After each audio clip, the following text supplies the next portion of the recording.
Okay, fellas, let's roll.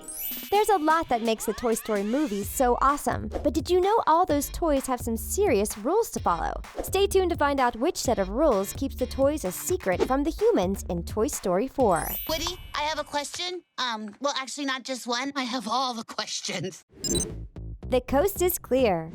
The number one rule that all toys have to follow is pretty simple. Don't move or talk when there are humans around. Can you imagine what would happen if humans saw the toys acting like they do in the movies? They would totally freak out. But sometimes we wonder how they know when people are gone. Sometimes they move around when humans are right around the corner. The door isn't even always closed. That seems pretty risky. There is probably some sort of magical ability that lets them know the coast is clear. If there wasn't, surely someone would see them by accident. We have definitely tried to peek in on our own toys to see if they are talking, but unfortunately they seem to be following this rule to the T. Positions everyone.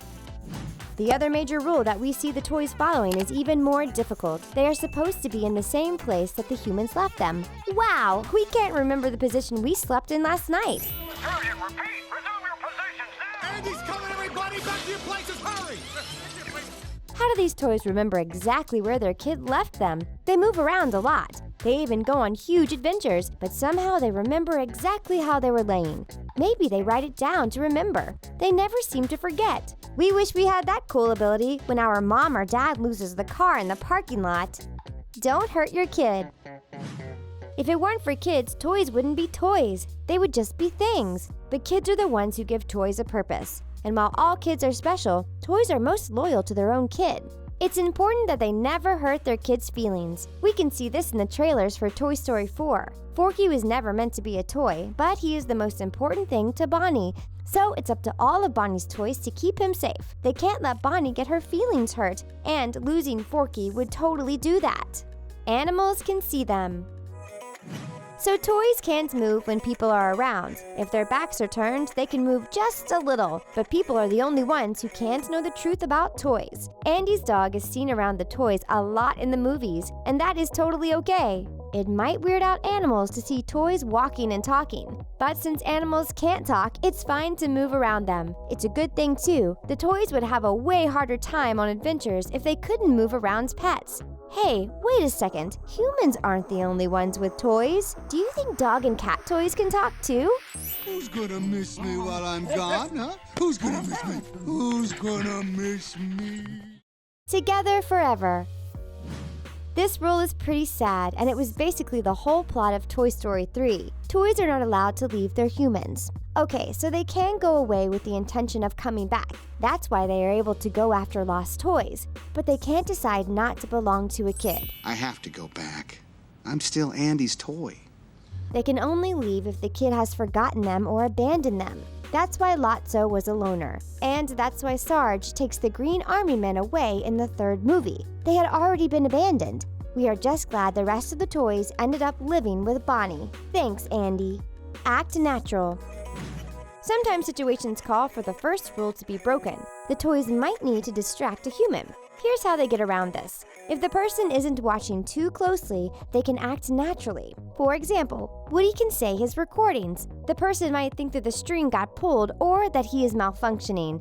This happens a few times in the movies. It's busted. Who are you calling busted, Buster? That's right. I'm talking to you. Electronic toys like Buzz can also act like they are malfunctioning. As long as the toys don't act too suspicious, they can get away with a little talking or movements. Your kid calls the shots. We know that the toys sometimes like to play by themselves. In Toy Story 3, they have a whole Wild West scene. But what they love most is to be played with by kids. The toys in Toy Story might be thinking individuals, but they are designed for kids to have fun. And one rule is super important for this. The kid decides how you play. Mr. Potato Head might not want to be the bad guy, but if his kid makes him out to be one, he has to go along with it. And if the kids are rough with the toys, oh well. The kids at the daycare are not nice to the toys, but the toys can't do anything about it during playtime. Making a mess is okay. The Toy Story toys might have to hide their identities, but they can definitely leave evidence of their existence around. There's only one caveat to this rule. Whatever evidence they leave can't be directly linked to the toys. Bark, bark, bark, bark. Bark, bark, bark, bark, bark, bark. This means that the toys can make a total mess. They can cause major damage, but as long as no one knows it's the toys, it's totally fine. In Toy Story 2, the toys stole a car. Strangers from the outside. They crashed other cars and caused a huge mess at Al's toy barn, but they didn't have to clean it up. Somehow, we don't think blaming a mess on our toys will get us out of cleaning our rooms. Rules are made to be broken. Sometimes these rules are really hard to follow, and sometimes to observe one rule, the toys have to break another. Well, we're not doing that. And that is totally cool in the Toy Story world. In the first movie, the toys break a lot of rules so they can save Buzz and get back to Andy. They move in front of Sid and scare him. So play nice. They even stand up to Sid so he won't torture them. But the one rule that Woody was trying to follow was to keep his kid happy. He would do anything to get all the toys back to safety for Andy. And now he's doing the same thing for Bonnie. Love your kid.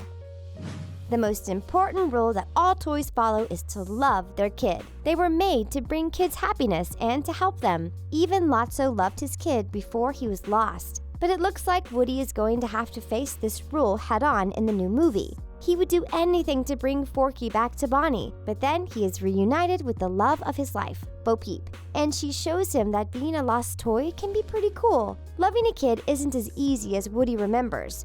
What do you think Woody will choose in Toy Story 4? Let us know in the comments. Everything's gonna be okay. Thanks for watching The Things. Give this video a big thumbs up and hit that subscribe button. We'll catch you next time.